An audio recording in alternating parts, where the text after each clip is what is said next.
Kreimeier. I'm the Director of Library Services and Community Outreach for Napa County. So we are excited to have this program today. Moira approached me about getting together and doing a little something on the creation of a book and sort of the life cycle, how a book gets created and the author's process and where it ends up and how it ends up here at the library. And then I also thought it would be fun to invite Greg Lucas, our state librarian. He agreed to come, but unfortunately he had a family emergency. His father needed his help. So family comes first, we all know that. But we are so lucky to have, and it's probably actually better than Greg. Don't tell him that. We have Mattie Taromina, who is the director of the Sutro Library in San Francisco. Welcome to Napa. And so by the ooze, I think some of you know what the Sutro Library is. It's our archives and historical documents and a beautiful collection there. And Mattie is an archivist, and she has worked in the field, has a master's degree in public history, and also a master's degree in library science. So she's a historian and a librarian, an archivist. So she's going to tell us about how things end up in the archives, and unlike a public library, things stay in the archives. They're there forever. So, and how do you choose and things like that. So I'm so excited to introduce Moira. Moira and I met, I don't even remember when, because I have to tell you, I felt like I've always known Moira. So it wasn't that we met, it's just we got reacquainted, I think. Well, I think if you're like me, I grew up in libraries because of my mother writer, and we lived in a little town, and the library truck used to bring our library books. See, she's already starting on her story. I watched The Music Man on Turner Classic last week, and there was a lady librarian in that, and I kept thinking, oh! Marion, the librarian. Yes. So we are, you know, Joined at the hip. joined at the hip, spirit sisters, I would say. So we all know Moira, and she's a treasure in Napa Valley. As our valley is a treasure, so is she. She's explored it. She's saved our river, been a champion for our river. A few other people here. Yes, it's a team. It takes a village. I see some of you out there. And but the most interesting and fascinating thing about Moira is this delicate, sweet lady has done some pretty gritty investigative journalism. And Scary, isn't it? yeah, it's scary, the things that she's done and the things that she's gone through. And so she's got an amazing story to tell, and I'm sure we all want to hear it. So you can either be up at the podium, wherever you're comfortable. If you want to sit, you decide. I might just several people wanted me. So we're going to ask her to, you have to use the microphone. I will. Oh, the other thing I want to say is you'll notice the camera. Hello. We will be on channel 28 sometime next month, as soon as Rika gets it all edited. And it'll also be on our library YouTube channel, so you can watch this over and over and over again. So, and I want to thank Rika for being here. She's one of our library associates, works in reference. If you ever have a question, if you ever need help, go to Gal, get help from her. So, with no further ado, here's the woman of the hour, Moira Johnston. This is the librarian of a lifetime, let me tell you. Growing up in a family where librarians were a large part of our lives. In fact, when Mother turned 70, the National Council in Canada funds retired writers to travel and go to schools and libraries all over Canada. So Mother started out at 70. She did it for about 10 years, and she would be flown in by bush pilots who'd drop her off, and she'd drop into ice. You know, winter, summer, spring, Mother was covering the prairies. And I'm always proud of the libraries being the reason that she's had those happy. One place she went, she had 3 70th birthday parties on the same day and 3 cakes. So libraries are so warm and welcoming, and our family lived that way. Our childhood was books being sent to Mother by the box because she'd done a lot of children's work already. And some people on newspapers would get too many books and they couldn't read them or review them all. She'd ship them to Mother. So we grew up with such a hoard of wonderful children's books. And anyway, I'll get on now with what I came to talk about. But I think family and history of books, and I bet everybody here has a story about my first trip to the library. Did anybody else here, just a show of hands, have a van, a library van that came around every 2 or 3 weeks, and the kids went aboard and took the old books back, and they Ursula's nodding. You did. You had library vans. How many in California? Wow. What's wrong with this side of the room? Where did you have a childhood? Okay, but we're going to have a Q&A at the end of this, and we can get into anything we want to get into. What I thought I would do first, I want to introduce, first of all, because he's my assistant tonight, and he's going to be a superstar by the end of this evening, because the thing I will not tell you about now. Brother Michael is the eldest of my 5. We are 5 siblings. And Michael has a rich history of, number 1, being a Top Gun fighter pilot, keeping us safe in NATO for about 10 years, flying at 500 miles an hour, 5,000 feet, up to the Arctic Circle, give you just to get more mileage up there. He really was flying for us for a long, long time, and he laughs, and he's going to cry. But anyway, I'm Mattie here. I think we better get on with this. I brought the little piece that was in the register that I wrote a couple of days ago. I know some of you have read it. If there are more than half of the people in the room who've read it, maybe I won't. Michael timed it. It takes 2 minutes and 20 seconds to read. Shall I read it anyway? Yeah. It's the only piece of writing I've done since the year 2000 when I published The Bodyguard Story, my first bestseller internationally in my life. So let me get my glasses on. Do I have to stand anywhere or just here? Do you want me over there? Wherever you want to be. All right, can you all hear if I talk into this? Yeah. Is it really? All right. This was the first writing I've done in the last 16 years, really, because it was 2000 when I had the last book. Then I had a very lovely husband who was free for the first time in his entire career as a physician to travel. And we had about 12 years of the travel neither of us had ever had the time to do. And I'm going to put the other glasses on because these are so blurry I can't see you. I'll get my act together, but I'm so excited I'm having a hard time doing that. But it'll get better as the evening goes along. So I'll read this. It takes, as my brother knows, because he timed it, the 2 minutes and 20 seconds. So it's the only thing I've written in all these years. And it's very short. Anyway, how could a skinny, in quotes, border brat, my father was in the immigration service after service in World War I at the age of 16 in the middle of the bloodiest war in history on the Western Front. He was also a Mountie. So enough about Dad, because we've got too much to cover tonight. But our dad will always be our hero. And a very skilled middleweight boxer, was that it? Or like welterweight boxer in Buenos Aires, where he was a colonial man whose family lived half in Buenos Aires, most of you who know me know I spent a lot of time down there. Anyway, we're a large family from many colonial spots. Canadians are colonials, in case that hadn't occurred to you. So let's go with this thing. And my first writing is not the best, but let's go for it. How could a skinny, in quotes, border brat, because we were on the border between Washington State and British Columbia, and our father was an immigration officer, and if his children were ever caught sneaking across the border, we lived approximately 2 blocks from the border, and Sumas, the town with the movie house and the skating rink, was on the other side. So there were definitely temptations. Michael took me for my first movie. I was, I think, 3, and you were a year and a half older, but he was allowed to hold my hand and take me across the border because Daddy was there. We went on Christmas time, and it turned out to be Gene Autry, and the movie was my first movie. So, and it was just before Christmas. And so we went, and Michael held my hand as he was ordered to do, and we found the movie house, and no immigration officer put us in the jail because we hadn't stolen anything across the border. We were border brats, but we were very obedient ones. We knew better than to break the rules and break the law. It was a good thing to learn, actually. So anyway, we got to the movie house, and it was the Gene Autry thing, and I'd never seen a movie. I don't think Michael had either. So anyway, I was terrified. All this action, these horses. I mean, and then, it just got wilder and wilder. And I said, Michael, I'm scared. It's dark in here. It's dark and it's daytime. And so I'm shriveling because I was about this big at the time. Anyway, I dragged him out, and Santa Claus was out waiting. He said, now come on, children, you don't leave. It's daylight outside. The movie's just begun. Yes, but Santa, we're scared. We've got to go. And so he reached in the bag, and he gave us a pile of gifts, and off we went.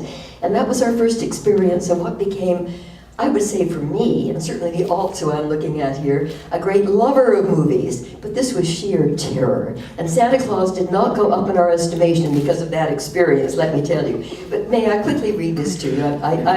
I digress. And after this, I'm going to go immediately to the books, and I'm going to tell you about a 1-minute thing on each book, and it'll all be over, and we can get on with the other two stories I have not heard from this wonderful archivist with the beautiful yellow sweater, and I'm looking forward to that. Here we go again, and it's only, again, 2 minutes and 20 seconds. Start counting, Michael. Set your clocks.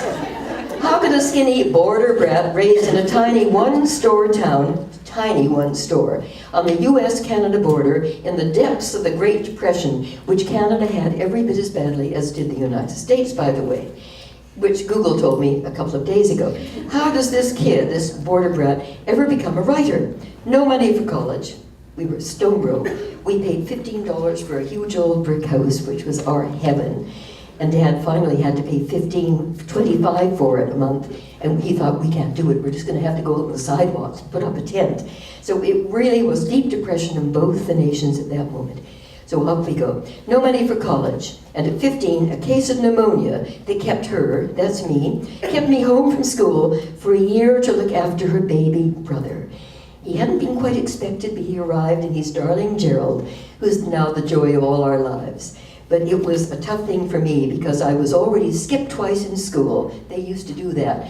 You know, they just sometimes filled the rooms too fast, and you became to grade 1, and you knew to do, you know, what an I was, or a 1 was, or 3. They stuck you into the next one just to simplify things. So I skipped 2 grades, and I didn't know who I was. I never learned what a decimal was. They didn't teach me. So I had to go through life without any understanding of fundamental arithmetic for most of my life. And finally, when my children were in school in San Francisco, they were giving a course for families and mainly parents to come in and take a course in that. And I went.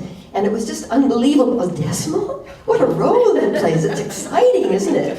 But I would have died with pleasure to get to, I never got to university. My brother Michael went on to a number of universities, including the Aeronautical Cranfield Institute in England. He's a brilliantly trained engineering physics graduate and also aeronautically unbelievable. And in the thick of what period was it when you were really in the thick of the design and new weaponry down in Southern California for a very large chunk of your career? Yeah, that was after I left the Air Force. Yeah, but we'll get to him in the Q&A because he has a couple of things he'd like to tell you, and if he doesn't, I will.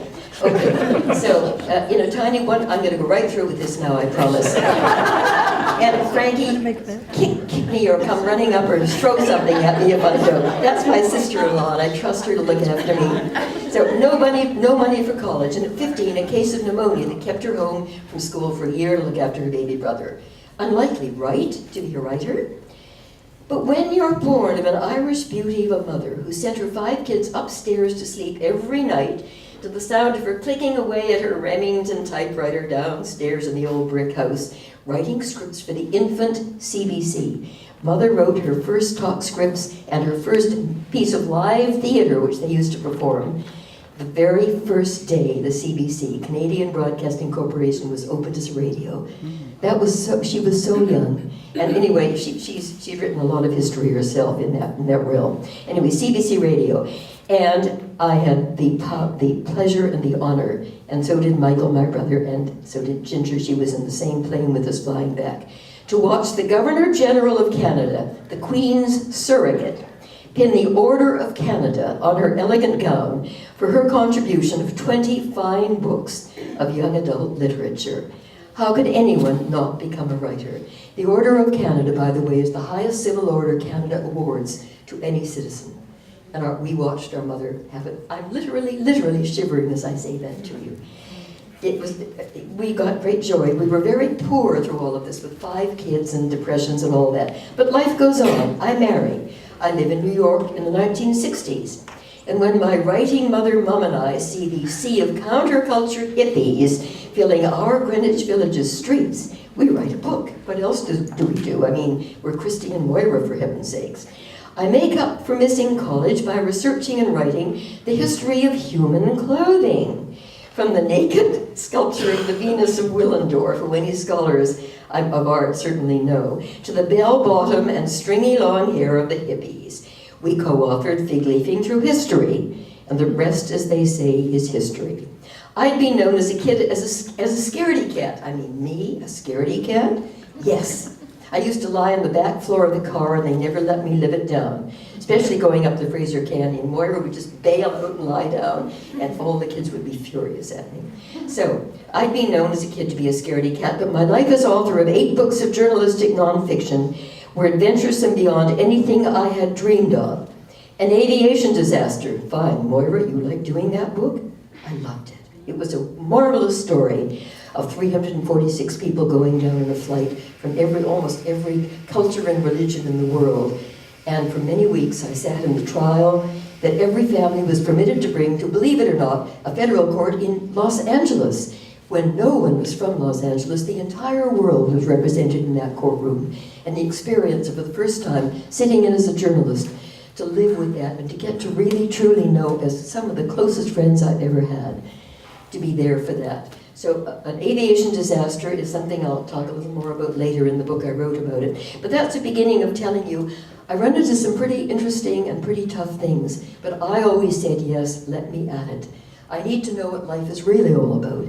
Even in university, I don't think I would have learned the things you learn when you're on the ground with 346 souls, memories flying around you in the air. So, let me see, I got to the Venus of Willendorf and Through History, and the rest is history. I'd been known as a kid as a scaredy cat, as I said, but my life as author of 8 books of journalist nonfiction were adventuresome beyond anything I dreamed of. Now we're up to where I was. An aviation disaster, the exclusive story of Princess Diana's death, for which I was awarded the exclusive right to that story by my literary agent, which is unknown of. So we had the international exclusive on that story, and it was the toughest, but the most exciting and worthwhile book I think I've ever written. And the lighthearted National Geographic story with the photo of Moira and Margaret, that would be Margaret Mondavi, and if anybody has the guts and the courage, and they aren't a little too shy, it's right up here, and it's marked with the page. And I dare you to go and take a look. Margaret and I have lived off that story and pulled down Geographic. For example, Bernard once ran upstairs at a dinner party they were having when he heard about this. Gordon Huther was there as well. Nobody had heard that Moira had ever written about nude ladies in a mud bath, for heaven's sakes. But Chuck O'Rear, the man who shot the pictures here, but he ran up and got it, and Gordon was absolutely dumbfounded. Moira, really? That's you up front? And well, anyway, you can watch this for yourself. But I had to share it with you because I've never done anything so daring as that again or before in my life. So Margaret and Moira shining in the black mud baths of Calistoga in the May 1979 Geographic story on Napa Valley, which is still a collector's item. I close, though, with this little story with an insight into the risk and violence that can also hit a writer, her child, or anyone. The night of October 29, this is where I will cry, but no, I won't. The night of October 29, 1971 in San Francisco, we lived in Presidio Heights on a 3rd floor flat, a large one, in a pre-earthquake frame building right near the Presidio Park. We lived there for 20 years, and that's where my children had their first decades of life. All right, here we go. So, I better go back to the beginning, or anyone. The night of October 29, 1971 in San Francisco, as I sat in bed reading a book on from the San Francisco Library, I'd like you to know, a report, because I'm on the board there, and friends. I was sitting there seriously doing my job as a citizen. I wasn't yet a citizen of this country, of course, I was Canadian. So I sat in bed reading a book on the eve of the birth of my daughter, Christy Johnston, you now know. And while sitting there reading that library material, a cadre of Iranian UC Berkeley students threw a plastic bomb, catty-cornered from my home, about 30 feet away from my window in my bedroom. UC Berkeley students threw a plastic bomb into the Iranian consulate the night when Jackie Kennedy was in Iran, and they were having the showdown between America and Iran that night. It was the night, I guess, if it was going to happen, it would happen. So these dissident Iranian UC Berkeley students threw a plastic bomb into the Iranian consulate across the street and blew me out of my home. My 5-year-old son, unscathed, I could tell you more about him that night. He was a brave little trooper, and the minute the riot squads turned up, he ran back in and got his gumboots, his red fireman's gumboots, and he was thrilled to death. They were in orange suits. He was a little boy. He was a 5-year-old boy, and it was the most exciting thing he could possibly imagine. My 5-year-old son unscathed. I spent the night at a neighbor's writing my very first piece of journalism, a brief essay on the horror of this night in peaceful Presidio Heights, and it was. The night I discovered terrorism and would never shy away from tough, honest reportage for the rest of my writing life. I'm literally, physically, I think you can see me, I'm shivering because I'll never forget it. My late beloved, oh God, this is the hard part. I'm gonna go through, you've all seen me cry, for heaven's sakes. Anyway, my late beloved husband, Dr. Alvin Lee Block, had loved my being a writer and would welcome my being back in the saddle here in the library. It feels good. That's the end of my statement to you. But I'll add Greg Scully's little note, editor's note at the bottom. Moira Johnston Block, a Napa-based journalist and key founder of Friends of the Napa River, imagine, is working on a memoir, as I am, of her colorful life. She and California State Librarian Greg Lucas, who has a very ill father and unfortunately had to cancel coming. But I hope Danis will be able to lure him back to give the lecture that we're all waiting for. He's a fine and entertaining, brilliant man, and he's our state librarian. So let's bring him back here. Now, if I can just find where I was. I'm into the editor's note and I'm almost finished. Friends of the Napa River is working on a memoir, and Greg Lucas will be back to us, I know. But he was going to present a talk on the creative process. I'm going to do the creative writing process to chat with you on that. And to tell you a little about what it's like to be a writer of what I think they're considered to be powerful nonfiction work.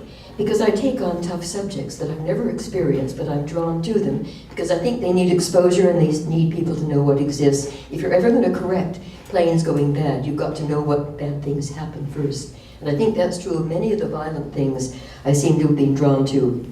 And strangely enough, I have one of the best literary agents in New York, and he seems to have a great talent for finding violent stories for me to write.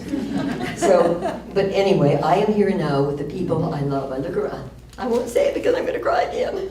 I'm going to go to my books now and just give you a word or two on each book to see year by year what I was writing about. I'm going to make it very fast because we have a long program and an audience that shouldn't be kept too long without rest.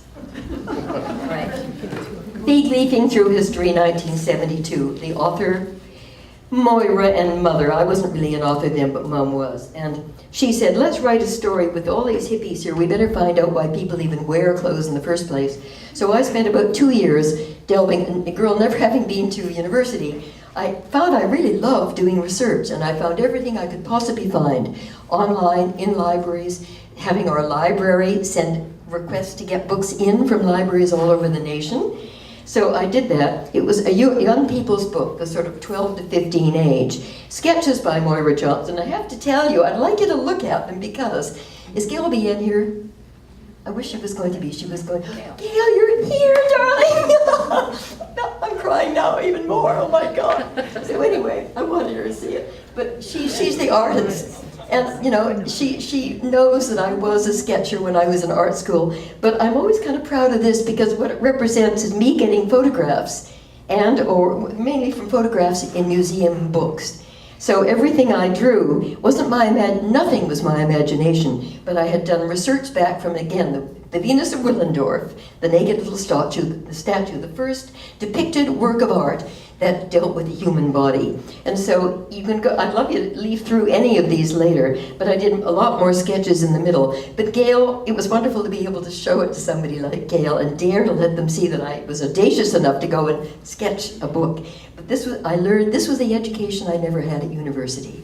To learn the history of clothing is to learn the history of man all over the world. And for example, one thing I have to tell you, does anybody know what you call this thing I'm wearing that I got in the Metropolitan Museum of Art? It's a torque. Number one for you. First one to get a medal. Who was famous for wearing the torque? What Siberian group who rode horses were famous for wearing these and also for clipping the ankles of their horses and drinking their blood. But they also wore these torques, and who were they? It starts with an S. Anybody know the Scythians? Wild men. But the things they gave us that we cannot do anything but respect them and thank them for, they invented for us the horse, which then migrated down into the rest of the world. And pants and trousers, long pants. Tell me, man, are you glad the Scythians were out there to do it for you? Okay, there you are. So I'd like you to look through this later. The last 9 minutes, this was the story of the crash I mentioned briefly before. The biggest aviation disaster in history on March 3rd, 1974, 346 people in a fully loaded DC-10, a new airplane at the time, had taken off from Paris en route to England. They got, how many minutes? 9 minutes in the air, and everything went wrong. The cargo door flew out. With it, I'm quoting my brother, the jet pilot, and the aeronautical engineer. He was my partner in this book. He is responsible for, he was the technology consultant. This is why I had to have Michael here.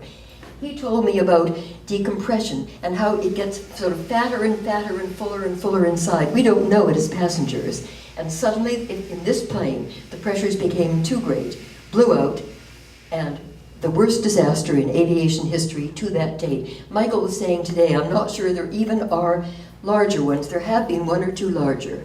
One on the Canary Islands was a little, but that was two planes colliding. However, it's hard to say, but I loved writing this book because I had to go to Bury St. Edmunds in England and meet the families of an entire rugby team. The St. Edmunds rugby team died, every one of them, en route to France to have a game. Everybody was coming home from Turkey after vacations. There were among them embassy employees, many of them, there were Americans, everybody was aboard. Every culture and religion was definitely represented. So let's get on to the others. But do glance at these later at any time. And I think you all must see Margaret and I in the mud bath before you leave tonight. I've got it marked, I'm not scared. We gathered when Chick O'Rear brought us the photograph. Hi Arlene, how are you darling? Arlene knows all about all these things. And so she said, you know, Moira, he did take us in the mud bath. We all have children. I think we should ask a picture and take a look, and you and I get together. So we had our nude in the mud bath meeting, but Margaret and I, we looked at it and he sent us more prints. Let's really examine it. Well, you know, Margaret, it really is revealing. I mean, we are very naked, and we thought it was thick, and it's really not very thick. And there were 4 of us in the mud bath, and only 2 of us up front enough to see everything in our bodies. So anyway, I did survive that. And it was worth it because we have dined off that article since 1979 and continue to do so. And when I mentioned Gordon Huther and the Kravitz at their home, he had the issue, but I don't think you knew about the article, did you, that particular one until that moment? It was sort of amazement at the dining table, but oh my goodness, he really did that? Anyway, you can ask me questions later, but I'm telling you the real goods. Another thing I want to mention is, you may notice I'm wearing my fanciest, luscious, most of the elegant clothes tonight, because I felt that's the least I could do for my dearest friends. And you are my dearest friends. Later in the evening, you'll get to know how close the people in this room are to me. But I have to tell you, this is something I love very much because my daughter, all of you know Christy Jane, she and Scott, long before little Jack, my little grandchild, this was about maybe 12, 15 years ago, and I went to Hong Kong where they were posted, he with Bloomberg Nose, she doing freelance for International Herald Tribune, both of them as photojournalists. And so we got to Hong Kong. I thought it was very exciting. And what was interesting to me was, she said, you know, they lived up on a hill. You had to take a sort of vernacular thing up and then ride it down again. It was pretty hard to travel around. But we discovered that right next to the little tiny hotel where a lot of, apparently, the correspondents stayed, the writers, the male writers, who were traveling all that region all the time, and they had to have a place to live in every major city. And so Christy said, well look, Mom, I think if you tried and told them you were a journalist, we have, of course we have, every major city in the world has a gathering place and often rooms to stay in the, I have to read this every time I look at it, This is the Foreign Correspondence Club, and I keep wanting to call it something else. But I became a member even before I went over because Chuck O'Rear told me about it. And I got hold of them through the online, and they said, look, if you're a journalist, you come in the minute you get here and we'll give you a card. So it was my second home while I was there. They had their sort of dining area and a great downstairs place. There were not many working journalists there now, but every retired journalist in Asia lived in Hong Kong and was coming down to the club, and they were hanging out, reading their foreign newspapers and magazines, having coffee, chatting. Christy and I just hung out there. It was our home for about 10 days when we then went to Bali, and that was kind of glorious in quite another way. But I wore this because I'm so thrilled to own one. They sold it to me, and I became a life member, which I am. And actually, if I were to travel to any major city, I could find this club and just say, here's my card, may I come in? But it gave me the sense I'd never had. I'd written about foreign things happening and very big and important things, but I'd never been an international correspondent. Here I am looking at you as if you're the only one who really cares about this. And you know what I could have worn tonight? I have one of the most fashionable and beautiful women in Napa Valley who lives right beside me. She is always dressed in a way that I love to dress, and we're pals. We've become sisters since the loss of her husband and mine. But tonight, what could I do? I'm an international correspondent tonight, and I really have been, and I hope for the rest of my life, the world can be my subject. Not just Napa, but I have to say that to write this has been an honor. The Geographic, as you know, is one of the world's largest magazines in terms of going on forever and continuing to cover. This was the first story they had ever written, ever in their history, about any alcoholic beverage. Wine? There it is. And Chuck O'Rear and I pioneered it, and it's that and the mud bath make it a very happy moment for me. Now I'm going to rush through the rest because we have other people to speak, and I'm going through everything I ever did. I'll just hold this up. My mother, Christy Harris, I mentioned her briefly. This entire book of 400 pages documents everything she ever wrote. There are thousands of entries here. Her life as a writer is here. And one day, just call me and say, can I come over and look at that book? I want to get a little feeling for what your mother really did.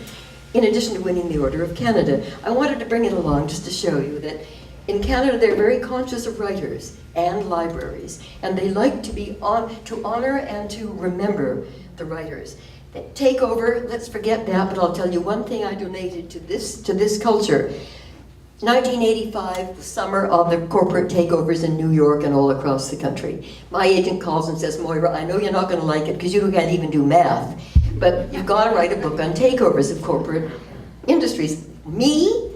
So I did it, and one of the people I had to interview, because he was the biggest corporate takeover giant in the subject, was a man called Ivan Boesky.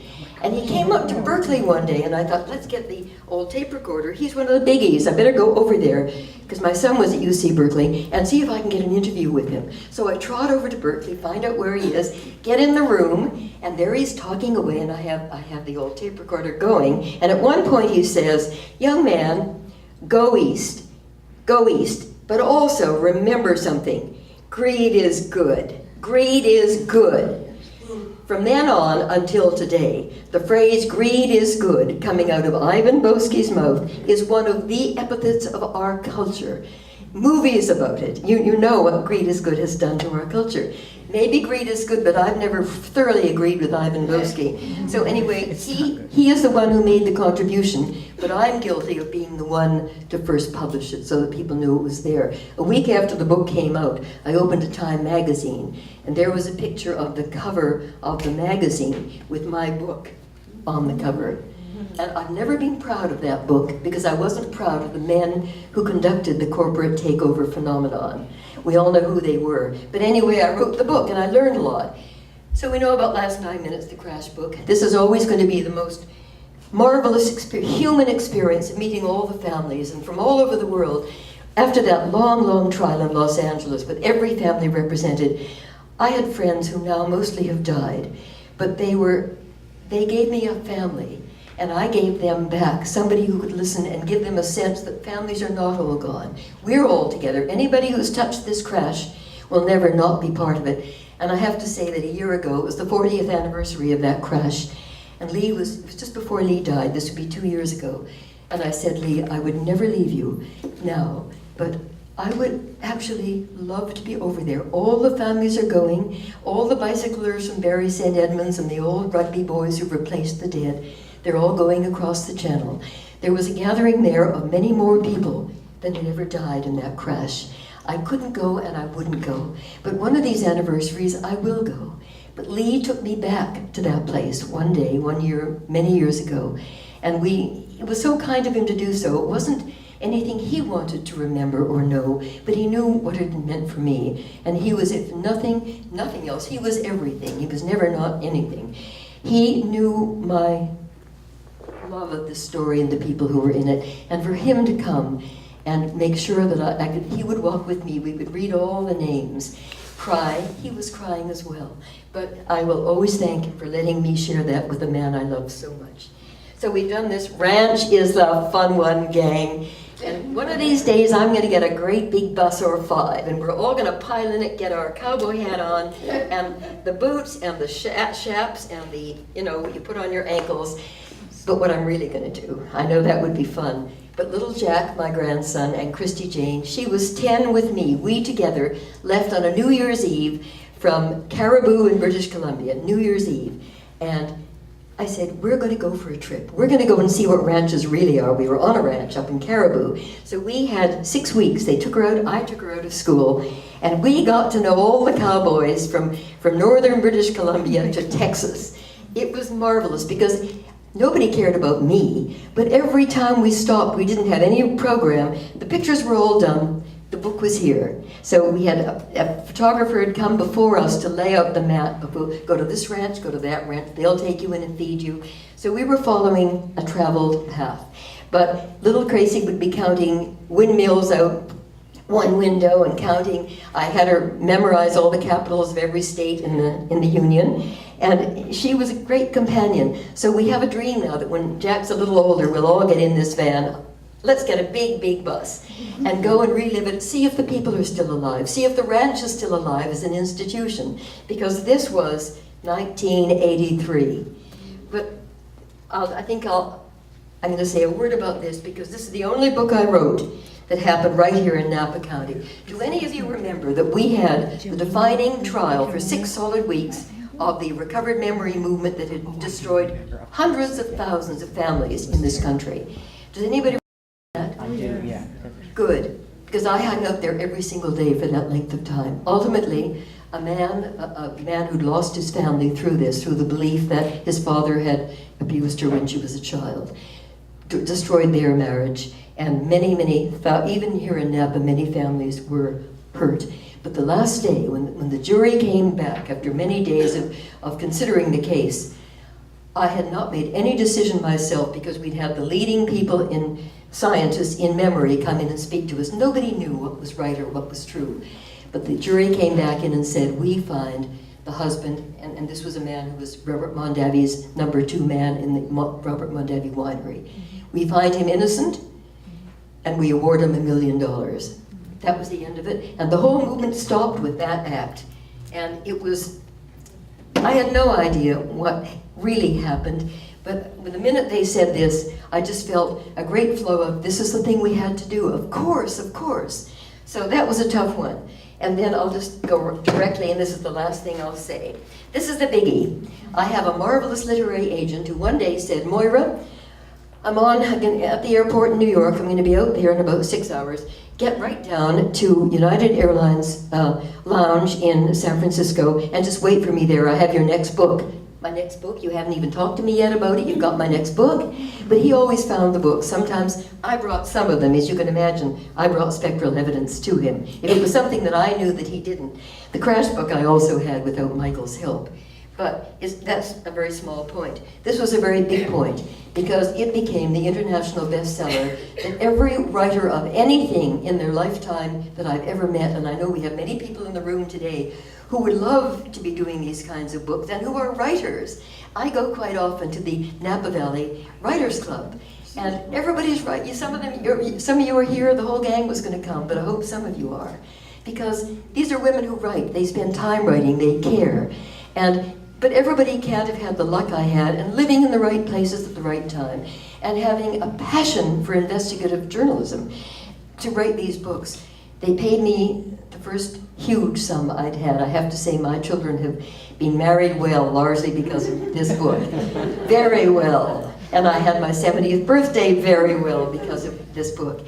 But the beauty of it was, I got to get the inside exclusive story no other writer was given in the world. Everybody wanted it.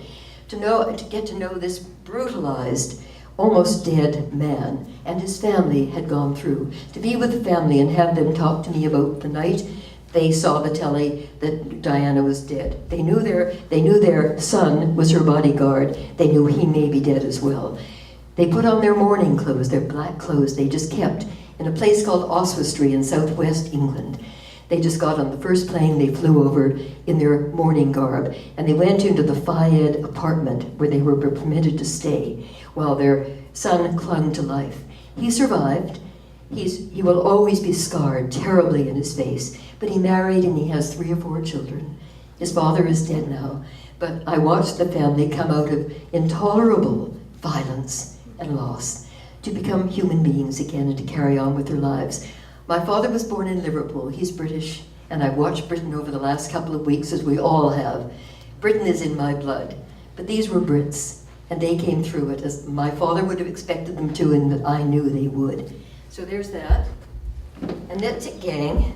And I think I've told you more than you need to know, but I hope when we're finished with this, you can just come over and mosey through them, but I want to hear from the next phase. This wonderful woman here. I've never met an archivist before, and before you start, I just have to say I'm so happy you're here. I wanted to thank Danis and to Moira for welcoming me here. It's very gracious for them to let me step in so last minute, so I really appreciate the warm welcome. And I became the new director of the Sutro Library just in March, so a lot of things that you're going to see, it's very new to me. And I'm really excited about it. I'm still learning our collection, so a lot of my slides are some Stanford, some of my colleagues out in the field, and then of course the Sutro from what I've been able to see. So I'm stepping in for Greg, and Moira and Greg are both investigative journalists, and the way that they write and the way that they frame and approach the world is with a sense of relentless curiosity, ferreting out the underlying threads, ferreting out causes of why a pattern will develop in a story. And these characteristics jive nicely with academic librarians, because that's been my audience for the last 10 years, and we share that same way of looking at the world that these journalists do as well, but we're an incredibly nerdy bunch, to be sure. Moira is much more stylish than we are. And we're definitely Nerd Nation, as you're from Stanford. We are those people. So the common response you get when you tell someone that you're a librarian is you must read a lot of books. And so awareness of what librarians actually do is fundamental, and what they fundamentally offer the public is relatively known. You said books, and that is true. But that is actually a very traditional approach, and it's correct, but it does lack from the awareness that librarians are also holders, we are purveyors, we are custodians of information, and information in all types, not just the book. And there are different types of librarians, just like there are different types of information. As the president of the Society of California Archivists, I spend a lot of my time hanging out with the information professionals that find custom boxes and storage rooms to be the stuff of dreams. Oh, wrong one. Oh, yeah, that is the right one. This is my slide. Yeah. This custom box for little Andy, that was a robot at Stanford. We just geeked out on it for hours. It's custom made. He now has a home. I could go on and on about this box. So these are the types of people I hang out with. We are beyond nerdy. There's not even really a word for the nerdness of people who would enjoy this, except that they're called archivists, and I'm one of them. And what's worse is the response that you do get when you say that you are an archivist, and that's that. This is commonly the response I get. I do have some radical ideas, but I am definitely not an anarchist. So the fact that people have no idea what I do for a living and think I'm actually some sort of counter-revolutionary person, even though I do have that in my collection, is a real problem for archivists, because then that means that if you don't know what we do and you don't know the services we offer or the collections that we hold, it actually can be a real hindrance to allowing the parent institution, whether that be the public library or whether that be a university. The parent institution is not able to provide those services to their constituents, and that's a real problem. This lack of awareness surrounding the archives can also impact the collection development that we do. It can also impact the donations that we get. It even impacts the funding opportunities that we're able to actually receive, simply because people think we're an anarchist. And yet, libraries and archives, or special collections librarians, which is what we call ourselves, if you find us in a library, because archivist is a word that a lot of people fumble with. So if you find us in a library setting, we're called a special collections librarian. I'm a special collections librarian, but I'm an archivist. So we share the same kind of goals. We love information and we love people having access to that information. That's what we both do. We're both purveyors of this. And so these are objectives, oh gosh, this thing goes fast. These are objectives that we both share and that we both thrive on. And so unlike the public library, we fulfill these goals through an online presence and then of course a physical presence. So the online presence, of course, we try to put surrogates of our materials online, just like you can get an ebook online, just like you can get a database access through Danis's website. We do the same types of things, but again, our materials are a little bit slightly different than an ebook.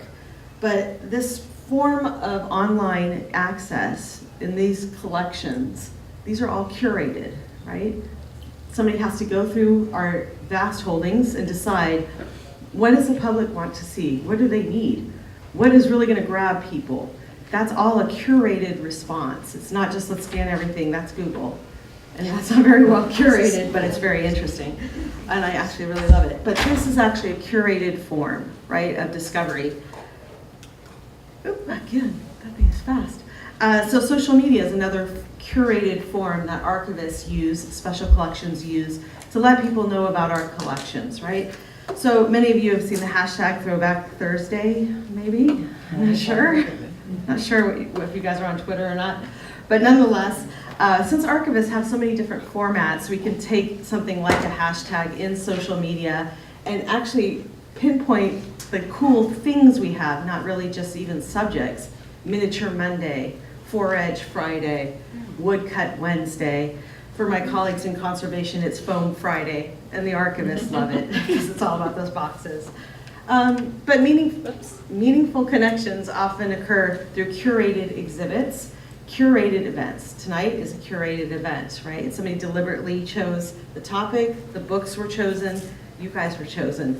You are a curated exhibit. I'm looking at you, right? It's the Moira exhibit. So you're very familiar with these types of events, right? So you have a speaker, you have a reception, and then you have materials from the archives. This is our current exhibit now. It's from our Hebraica collections that the Sutro Library has. So this is something that's very familiar to you. But a different thing to think about is how sometimes when you have something that's curated, it needs a little help. I don't know if you're aware that most young people, and young is probably a relative word, I'll just say college age and down, have not learned how to read or write cursive. So a lot of the materials that we have in the archives, especially at Stanford, are in cursive writing, and they can't read it. So oftentimes when I'm at the reference desk, undergraduate will ask me to translate something. And again, we have materials in all languages, and I keep thinking Spanish is all I really know, and Italian. And it's English. Like, wait, what? Why am I curating this? What? Because I can't read it. So this is where crowds now become a new thing for archives to help get the public, to help us get that awareness out. You can read cursive, but the young people can't. I can read cursive. It's now a skill set on my resume. Who knows? But when you have something like cursive, then volunteers from the public read the letter and transcribe it so that undergraduates and people even younger, or in 150 years, will be able to know what that letter says. And you have to think about what this means when you don't read cursive, just as my own tangent. Remember, the Declaration of Independence is written in cursive. So by not teaching it, you would put a barrier between the citizens and their rights. Something to think about.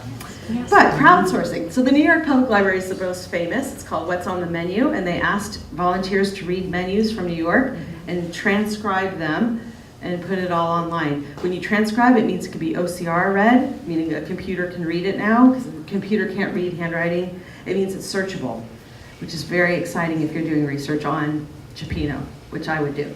This is San Jose State. San Jose State asked their alumni, who's in this picture? Do you know these people? Do you know what year this was? This is crowdsourcing. We are asking you to help us put in the metadata for our material so that it can be findable by a computer, right? So it's pretty exciting.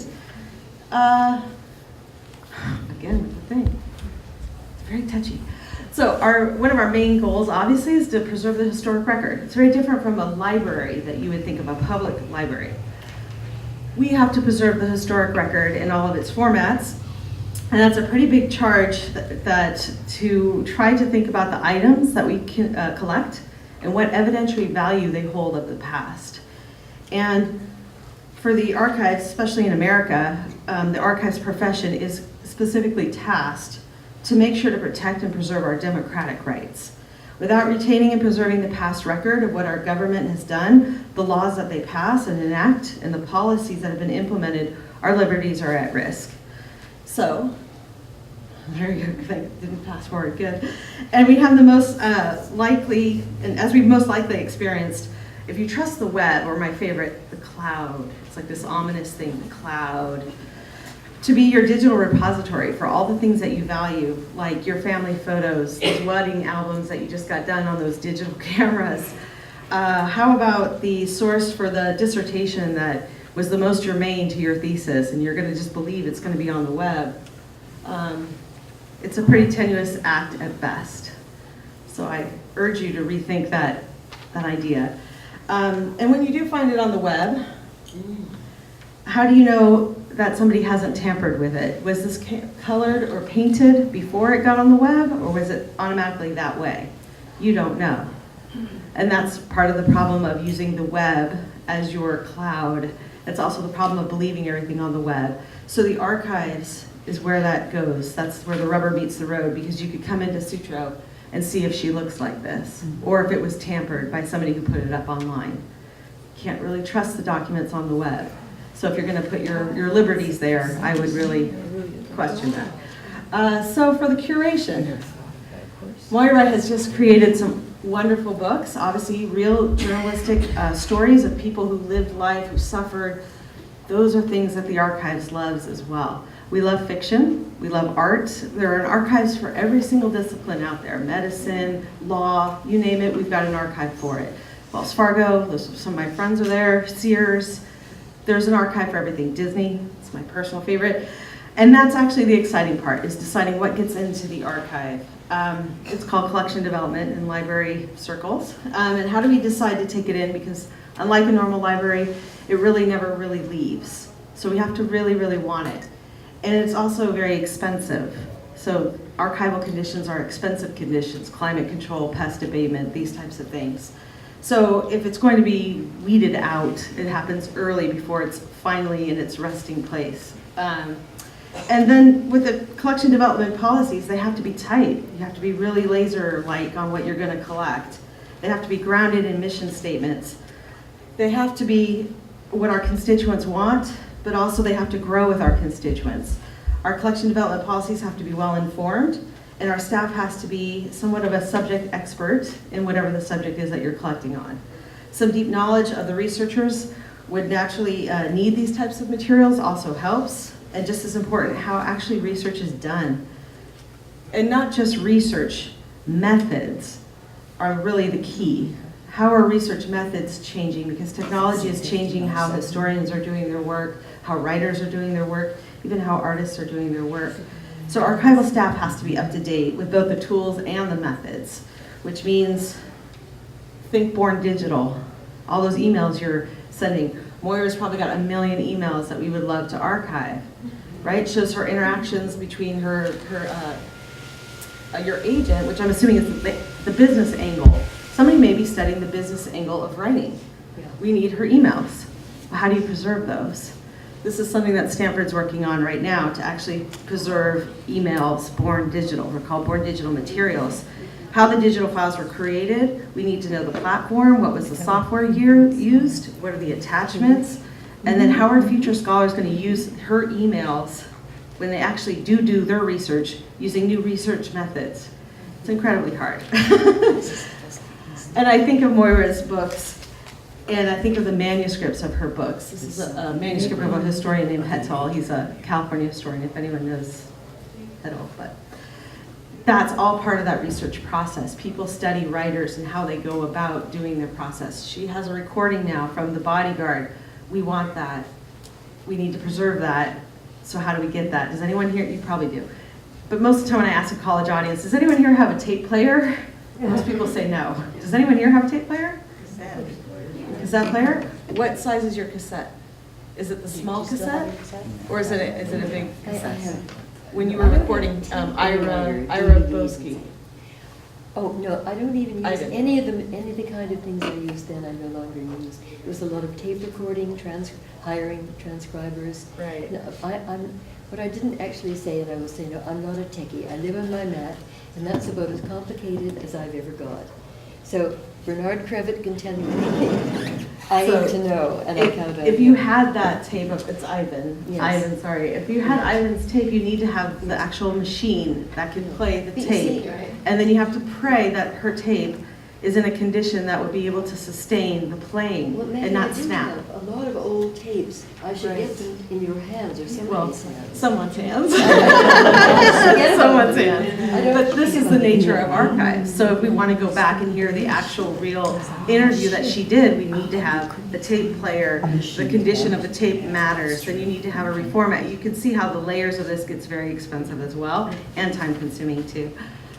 But for us, when the book is published, it's actually just the beginning of when our work actually kicks in, which is why I really loved this Twitter feed just from, I think it was today or yesterday, for the the LA Review of Books.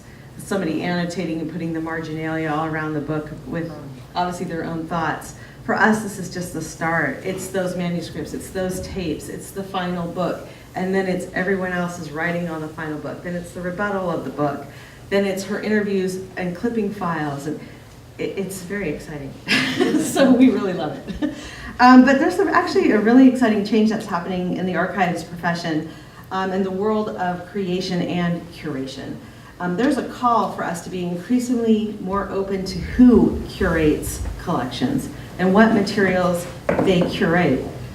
Many special collections librarians, at least in the academic field, are rethinking the idea of curation and collection development as being vested in one person. That's usually how it goes. It's a PhD who holds all the cards, decides what gets put into your collection.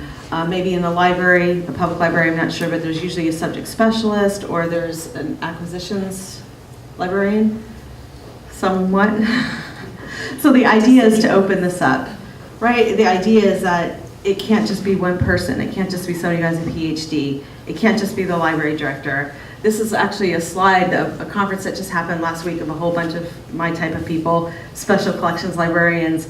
This is a new charge. This is a new value system for us. And you can see it's squashing, it's flattening those structures of who has a voice in the historic record, who gets to have a say of what records are in the archives, which are held in perpetuity. Before it was incredibly narrow. We are trying to open it up a little bit. And we're seeing archives and special collections reaching out to community networks, that word is in there, almost in real time to preserve the historic record as it's happening. And at this point, I'm thinking of the River Rats. That was a community network. It implemented change. Where are the records going to go? What happens to that history of the people rising up to make a change to the government, not waiting for the government to make that change? There's probably, I assume, minutes or maybe notes. There's probably photos. You all have probably little bits of like a scrapbook, something like this. That's part of that history the community is making the history, curating it, collecting it, deciding what to keep, then what do you do with it? How do we make sure it gets shared? But thanks to the ease of technology, capturing social movements while they are happening by regular library practitioners, regular archivists like me, not curators, not administration. The flattening of the process is incredibly exciting as it diversifies the historic record, creates more assurances for accountability for our government and that our rights are going to be upheld, which is totally up my alley. And while libraries provide that long tail of information that you guys have heard of, the archives provide the long tail or the long view of social thought, acts, and creation. And why we do it? This is why we do it. Archival materials have the ability more than any other information source to evoke a powerful emotional response. I've seen these materials inspire awe. I've seen students take selfies with our rare books, and I don't think they do that with a database. I've seen people cry in our archives. I've seen people laugh, get angry, become overwhelmed, get lost in the documents to where they don't realize it's closing time because they've been there 8 hours, and even hop with delight. And it's why I love being an archivist. Thank you.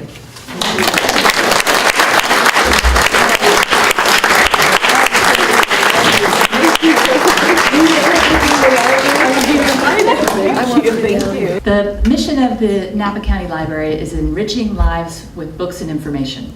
We're a place where you can come and just be.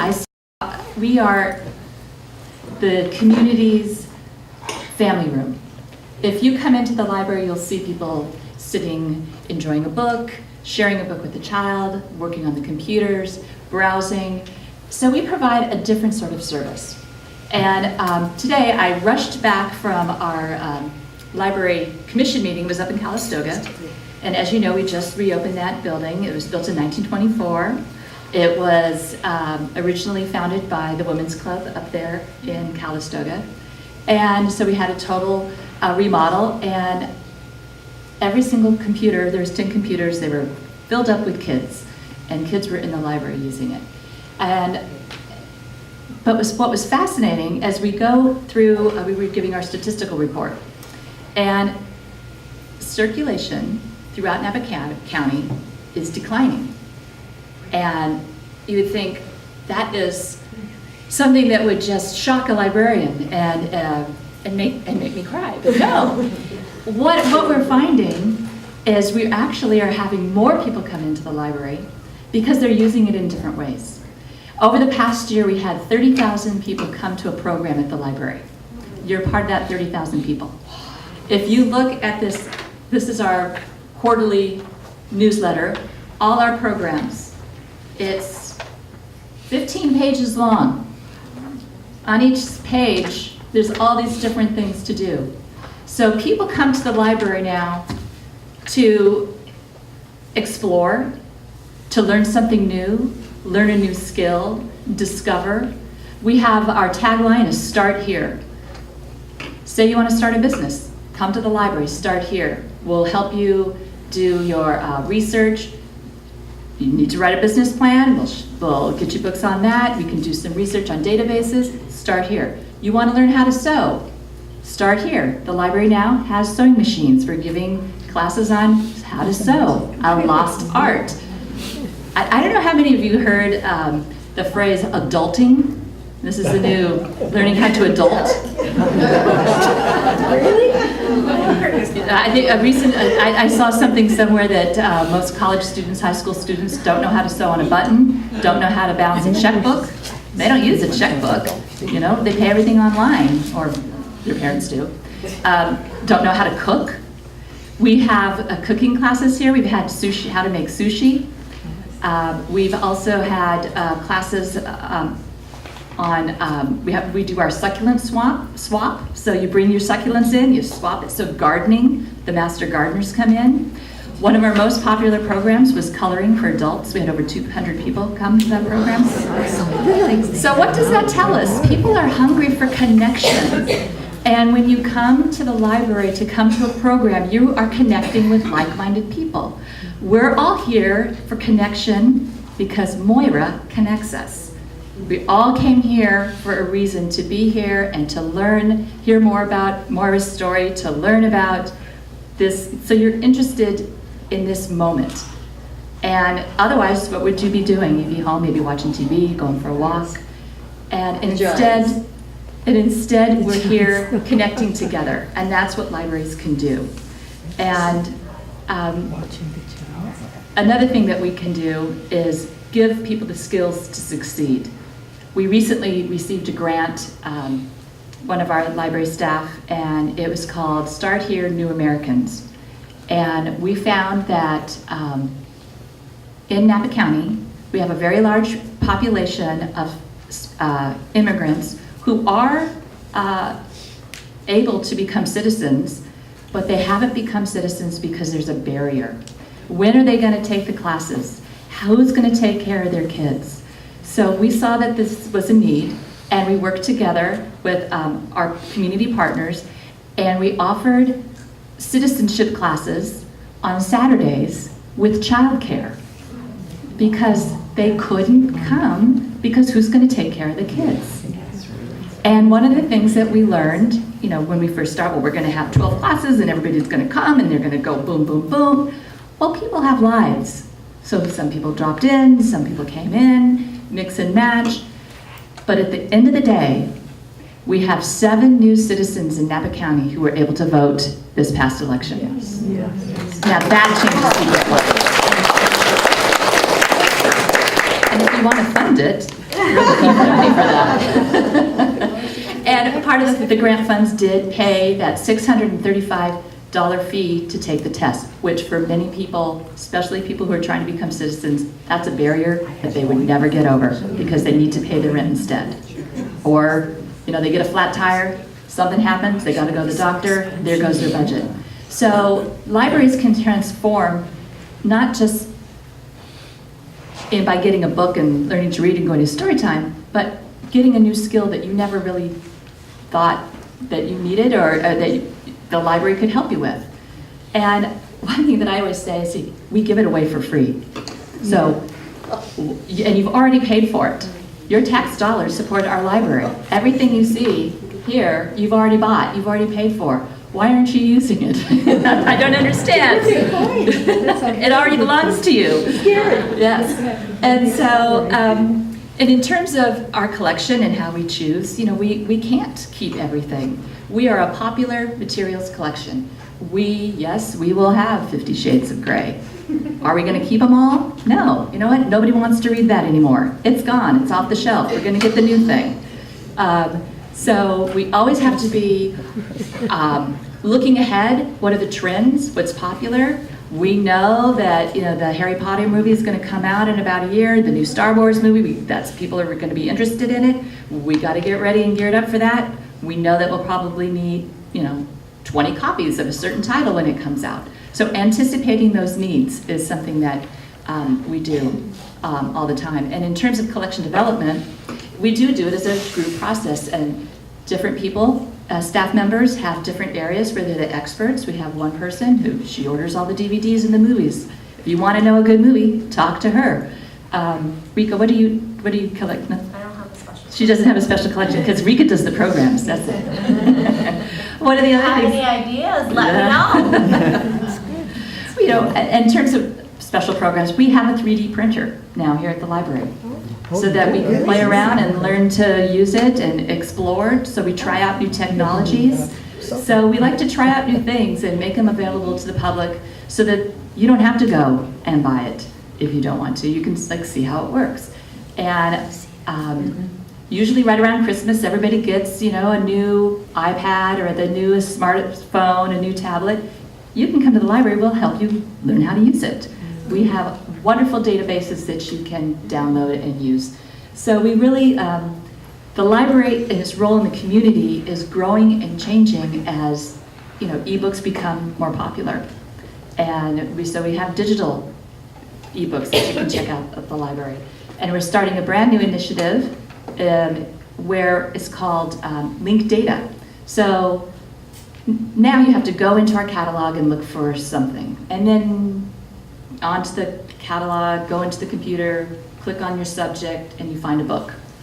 If you're Googling something, you're never gonna find that library book because the books in our catalog aren't searchable under Google. We are now linking our data and having our data transferred so that it can be read on Google. So when you go home in about a month and you're Googling something, let's say you're Googling Cipino, did I say that right? Yeah. If we have a book on it, a recipe book, and you live here in Napa, it will pull that up in your search. So we're also about making information transparent and available to you in all the different ways. We're going to have questions now.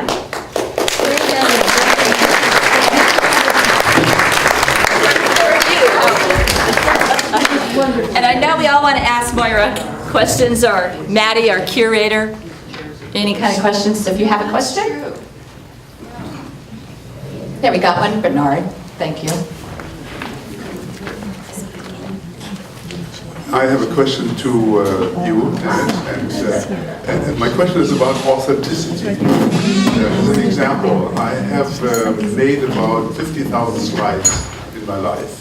I'm in a situation now where nobody has a slide projector anymore, and they take up a lot of space. Well, I have one. Who's going to look at my 50,000 slides? So I'm scanning the slides, which is nice, and you reorganize. But what do I do with the original ones? Mattie, do you want to take this one? Come on, Mattie. Got it? There we go. So that question causes me angst. It supposes that the digital is going to make it, and we don't really know if the digital is going to make it. So if you were to throw out the original slides and the digital file fails in 100 years, you've just destroyed everything. So I would argue you have to keep it. You have to keep the original, assuming your slide, they're on photo negative. They're on negatives, right? Yeah, the frame slides that you get when you take photos. Right, so they're film, like an acetate. Right. Yeah, so as Just long don't as put them in your basement. Yeah, as long as you Or store them attic. well, well means very, very cold. And they don't buckle, right? Because the emulsion is going to ripple over time if they're not stored right. If the emulsion isn't broken and it's stored right, they should last a really, really, really long time, and probably longer than the digital surrogates. So One of the challenges is, of course, you have to organize it so that, my great-grandsons or daughters, when they come back 100 years later and say, oh, there was an occasion, there was a wedding, and how do they find this slide in my pile of slides that are somewhere in the basement? Whereas digital is easy to find, but I know I'm feeling a loss. That's why I'm asking a question of authenticity by throwing away the old slides, because as flimsy as they are the material, you can touch it. Correct. So I think even though I grew up in the computer age, I think that digital representation is pretty solid and probably will hold for quite a time, but it's not the original. So that's why I asked the question. You pointed out that part of your job is to archive and keep the original so that somebody else can research and do something else with it. I'm glad you mentioned authenticity. I don't know if this is still on, but yeah. So authenticity is another question. So there's actually LE, life expectancy. Authenticity is when I watch your slides, there's a sound when you hit that button, and a drop, and the slide rotates. There's a whole process and a whole dance that the carousel does. By scanning them, you've removed all of that. I'm not having the same experience at all, actually. They're going to look a little grainy maybe on the slides, but pretty clear. You scan them, it's now a copy of the original. And then if you have to migrate those digital files in 50 years, then it's a copy of a copy. And then the next 50 years, your great-grandsons will and then it's a copy of a copy of a copy. Then all of a sudden, the clarity that you used to have is not so clear anymore. So you've removed me from the spatial and kind of sensory experience of that carousel, which I do remember. I am of a certain age that I remember that experience. But then also too, the surrogates you're assuming are going to be as clear and sharp and good, and they're just not. You see that with Moira, right? I don't know if anyone's into photography, but Moira he's a famous photographer, early photography in California, glass slide negatives, incredibly sharp, incredibly clear.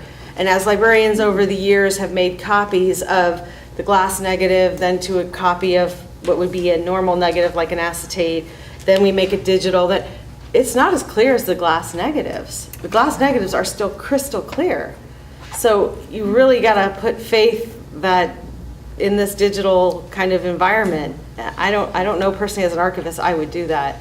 Conversely, this idea of how does your grandkids find that one wedding? Well, you need to have an archivist come in your slides and organize them, because that's what I do for a living. Is you've given me 15,000 slides, how do we find anything? Making them digital just means I'm going to sit there for hours going like this trying to find that wedding. There's no metadata attached to your slides when you're scanning them, really, unless you have a lot of time. Maybe you do. But you have to hire an archivist who will do that. Weddings will be a series. Trip to Germany will be another series. Right? So then you can go through them and have some sort of intellectual control over 15,000 slides. It's a great question. We have a question up here. Lee? So let's use Bernard's pictures as an example. So you save them for him, let's say as an example, in JPEG, because JPEG is what we save pictures JPEG in nowadays. 2000? Yeah. In 10 years from now, JPEG is not going to be the standard. Is there going to be some way to keep updating to the latest technology? And every time you do that, are you going to lose some of the clarity of the original photograph or Correct. whatever the document was? Completely. Yes, to both, right? So how many So, here? Mattie, Yeah. I'm going to ask you to go to the podium because Yeah. that other mic, we had to turn it off because it was getting feedback. So thank you. How many here have a floppy disk drive? Right. And on those floppy disks, was there like the most important paper you ever wrote, or like really key information? My resume, when I was applying for this job, was on a floppy, and I didn't have a computer To read it. to read it. Right. So it's that idea of I can migrate her resume. So I can take that floppy, put it in something that's called a digital forensics machine, right? A FRED. It's what the police use. It's what we have at Stanford. You put it in this digital forensics machine, and I can pull the information out of the file. But has anyone opened one of those older file formats and opened it up just in Word 10, Microsoft Word 10? What happens to the pagination and the formatting? Or seen weird characters all of a sudden go up and down the page, what used to be A, B, C, D, E. It's all like crazy. That's what's going to happen. So we can keep migrating it, but will it still have its integrity, its authenticity?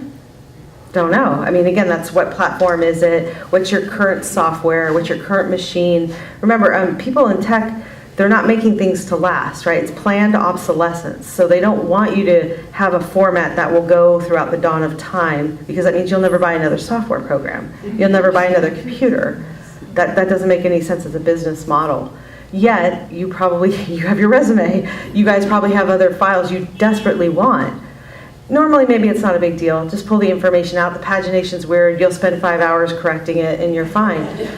But if you're a poet, like Allen Ginsberg, we have the Allen Ginsberg papers at Stanford, the white surrounding the space is just as important as the words that he typed. He was very conscientious about form. He adhered to it even in draft, because we have handwritten poems that he wrote. The form was incredibly important. That's all going to go if you emulate, right? Computer emulation. Video games. We preserve video games at Stanford. You can't play an Atari anymore, as much as I wish and miss that. You can't. But we can emulate it. But you know and I know it's not the same. Being in the 80s, you have this crappy joystick. You're like this. You're hunched over for 4 hours, but you don't care. So ergonomically, I'm doing something really bad to my body. We don't do that with emulation. You're sitting there like this. So I've already removed you from the 80s experience. Your TV was kind of crappy. The speakers were crap. So when you're playing like this, you had a whole experience in the 80s. It wasn't that great, but that's what we had. When I emulate it, you have a 2016 experience. You have nice speakers on your computer. You have a big monitor. The graphics are still going to suck. But, you know, you're not getting what we experienced. The music even sounds crappier because it's now on a quality speaker. Emulation is not the best. So as a professional photographer, my world's all digital. Yeah. And I always say, you know, digital is not archival. That's right. So how do you, as an archivalist in the digital age, deal with the fact that this is the reality? That's That yeah. it's not archival. That's right. All of these images that we're doing today are not archival. That's right. And what do? How do you wrap in your heads around that digital world? So again, it's like we're going to have some of the naysayers, another dark age, right? So your beautiful photographs, if this isn't figured out, they won't be there. So it's like this another dark age coming on us. And that's why the archivists are one of the earliest group of information professionals to decry this thing with technology. You want to sell product, but we have beautiful photos we want to preserve that were born digital. Born digital camera, your camera is digital. Your film is no longer more. They don't even make Kodachrome, right? They don't even make that anymore. So as an archivist, we have a large photography collection at Stanford, and we have asked the photographers to sometimes print out some of their best photos on archival paper, archival ink. You know, it's hard to find archival ink. And we're going to try our hardest to make sure that makes it. Again, we bought a digital forensics machine to make sure that the files always migrate as best we can. Of course, it's Stanford, so they are right there among the technology people. I mean, it's something the entire industry is seriously looking into and seriously trying to, I don't want to say fix, because somebody's going to create some new technology again, and that will change everything. So I think a lot of it has to do with buy-in, too, from the technology sector, that there has to be some sort of recognition that you're not just creating products to sell. These products human beings use to create their lives, to create their memories, to create rights, governance. There has to be some sort of recognition for that. So we're working on it. I wish you'd somehow get some of us down in a van someday to go and visit your archive. And really show us the stuff. Well, I've never done that with someone. I should say Sutro is an antiquarian library, right? So I've left Stanford, which has collections in all formats and definitely bleeding edge kind of technology. Sutro is definitely a rare book library. It's 90,000 volumes of rare books, 100,000 pamphlets, broadsides, maps. It's very much an antiquarian. It's the library of Adolphe Sutro when he passed, and then his heirs held it. The 1906 earthquake and fire occurred, and we have what's left after the fire took the rest. So it's an antiquated stuff. So I'm dealing again with analog, all analog, no computers anymore, which I kind of miss. But you know, again, these materials sustained an earthquake and a fire, and it was paper-based, cuneiform. There's got to be vellum. There's something to be said for that. So, you know, I've got 50 years of photos growing up before digital ever happened, and you know, my wife, she hates it that I'm a hoarder. I've got a file cabinet just full of photos, and we just keep them? Yeah, well, so I guess, and yes. My other form of being a hoarder is that every computer that we've ever owned is in our garage. So Which sounds good in theory, but what happens if they change the plugs, right? Did anyone have an iPhone 3 or 4? And then they changed the plug and made it into a lightning charger. And all of your peripherals you had to throw away, basically, because you couldn't use it. They do things like this to us. So your computer will plug into a circuit, but will it still plug into something that's modern? Do you see what I'm saying? So it's not even just the software or the platforms. It's the actual equipment itself. Does it plug in? For your photos, I'm not sure what your intent is. So I don't know if these are photos that are historic, like your brother's Andy? Your brother's name is? Michael. Michael, thank you. So Michael, maybe Michael has photos of when he was up in the air flying all those flights for NATO. If it's things like that, or maybe you just want to keep these photos because of the lineage of your family and your kids' care, whatever it is, just store them correctly. That's my only request. How many of you Store have ever them heard of the correctly. Internet Archive? The Internet Archive. It's, I forget, what's his name? He's in San Francisco. He's in Brewster Kale. Brewster Kale. Yeah, Brewster. He won the Internet lottery. He says he sold one of his a company, a software company or something. And his mission is to digitize everything and have it available free on the internet. And what he does is, because of copyright law, he scans a book in, if it's still in copyright, scans the book in, and it's available online, and then the book actually goes into these big Servers. it's like railroad car tankers, and he stores all these books, because now you own a book and you're allowed to share it with one person at a time, so he shares it. But the other interesting thing that he does is he has what's called the Wayback Machine. And the Wayback Machine is, you can look at a website on a certain date.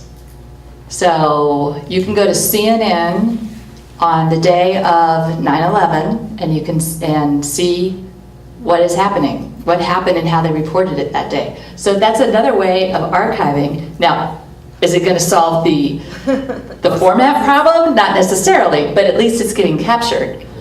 And what I found interesting about this, one thing is he bought a church, and so it's in the church, and the servers are where the statues of Mary used to be. So that's pretty interesting. And if you work there long enough, you get a little tiny statue of yourself kneeling, and they put it in the pews.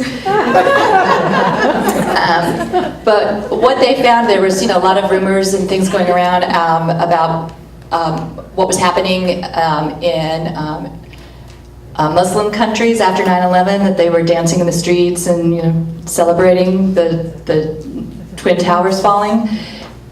With the Internet Archive, they were able to go back and look at all the different news stories that were going on that day, and pictures from websites, and they were able to show that no, that didn't happen on 9/11. That was a wedding that happened on this date.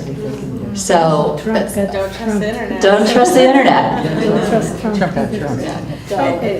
I should mention too, the Internet Archive, I went to the library in Alexandria, Egypt, right? Because they're trying to do the same thing. They're trying to collect websites to try to rebuild the Library Alexandrina from classical era, but doing it in a modern sense. There's sampling that goes on, right? So Danis was kind enough to say, you're right, you're not going to keep all 50 copies of 50 Shades of Grey, because they're going to get beat up, they're going to get used, and they're going to get torn and mangled. And then everybody who's read it, who wants to read it, has read it. Has read it. As the archivists are similar in that vein, in that respect as well. We don't keep everything. There is the archival principle of sampling.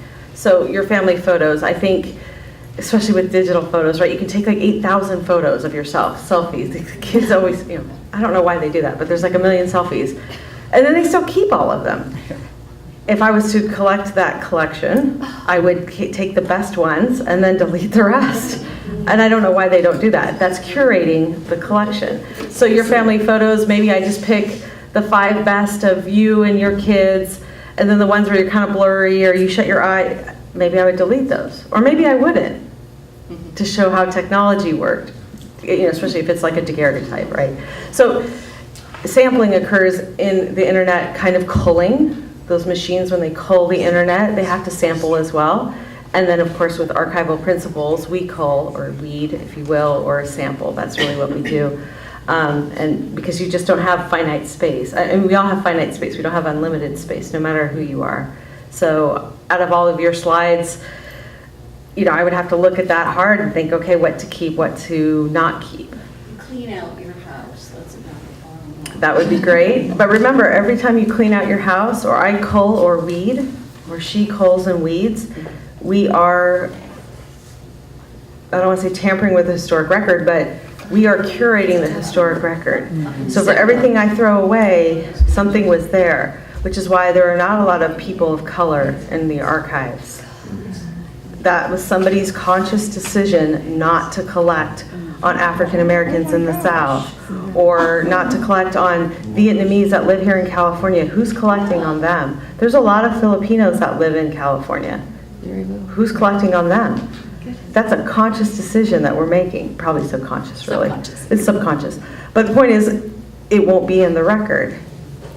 So that's something to think about. Everything we throw away or don't collect or don't even think about crafts what Californians in 500 years will see. That's why there's not a lot of women, but that's another tangent. So I want to just thank our speakers today, Mattie and Moira, for coming. It was so fascinating. So thank you for being part of our curation.